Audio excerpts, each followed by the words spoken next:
तो फाइनली प्रशांत किशोर चुनावी राजनीति में उतर रहे हैं। जन स्वराज पार्टी के सबसे बड़े चेहरे प्रशांत किशोर अब चुनाव लड़ेंगे।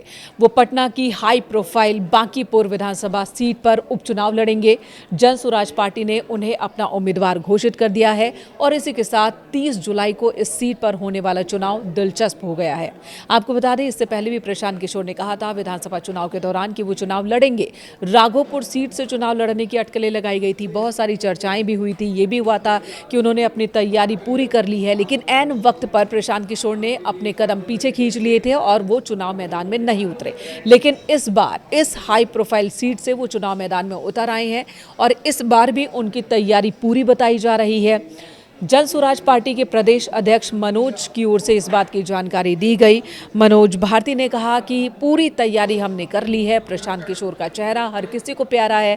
प्रशांत किशोर लगातार जनसभा को संबोधित कर रहे हैं, लोगों से मिल रहे हैं, उनकी समस्याओं को सुन रहे हैं और अब तक जो काम इस इलाके में नहीं हुआ है प्रशांत किशोर वो करके दिखाएंगे। ये वादे हमने जनता से किए हैं और ऐसे में जन स्वराज पार्टी ये उम्मीद लगा रही है कि बांकीपुर सीट पर जब 30 जुलाई को मतदान होगा, उसके बाद जब नतीजे आएंगे तो प्रशांत किशोर पहली बार चुनावी राजनीति में उतरे हैं और जीत भी जाएंगे। हालांकि आपको बता दें, ये बांकीपुर सीट बहुत ही हाई प्रोफाइल है, बीजेपी का गढ़ मानी जाती है ये जगह। साथ ही ये नितिन नवीन जो कि बीजेपी के राष्ट्रीय अध्यक्ष हैं, वो राज्यसभा गए, जिसके बाद ये सीट खाली हुई। इससे पहले इसी सीट पर नितिन नवीन के पिताजी लड़ा करते थे और जीता करते थे।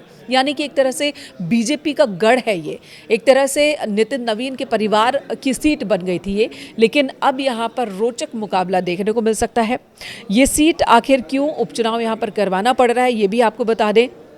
नितिन नवीन जो कि यहाँ से विधायक थे, वो राज्यसभा के सदस्य बन गए, उच्च सदन में गए, जिसके बाद ये सीट खाली हो गई और यही वजह है कि यहाँ पर अब चुनाव की ज़रूरत पड़ गई है। जन स्वराज के सूत्रधार प्रशांत किशोर खुद इस सीट से चुनावी मैदान में है।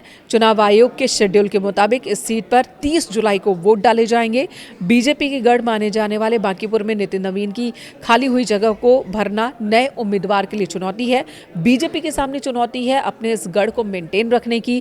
वहीं प्रशांत किशोर के लिए ये पहली लड़ाई है जो कि दिलचस्प है, त्रिकोणीय होने वाली है ये लड़ाई। लेकिन उन्हें भरोसा है कि लोगों के बीच जो प्यार उन्हें मिल रहा है, इससे उन्हें जीत भी मिल जाएगी।